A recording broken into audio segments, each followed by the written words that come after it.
Storm at Liberty. Liberty 10.5, total 170.5.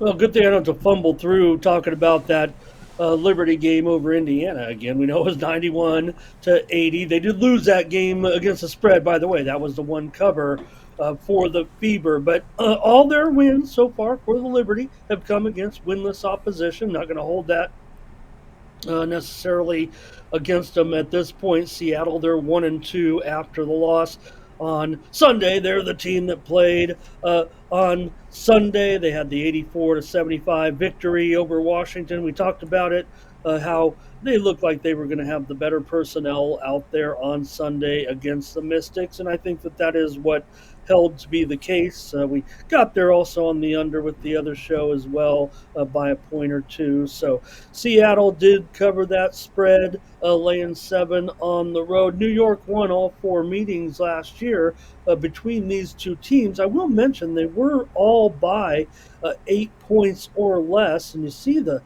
spread here in this one, Tony, currently at 10, but I just figure right now the Liberty really, if we talk about them being the number 2 team right now, and the Aces aren't necessarily covering spreads, while New York looking pretty good in these 3 games despite the quality of competition. I think just Seattle coming in on the back-to-back here, it's going to be just a little bit too much again. I'm going to take a double-digit victory here for the Liberty. I got to figure with Ionescu, with Stewart, with John Quill Jones. I would expect it to be a pretty big performance for the Liberty against Seattle. Look, I think Seattle's a team that I've kind of said that, they will be on the upswing, and maybe that's a popular opinion after, they've added, Skylar Diggins-Smith to the team this year, and you got good players on the team like Jewel Lloyd, like Ezzy Magbagor. So I think Seattle will be improved, but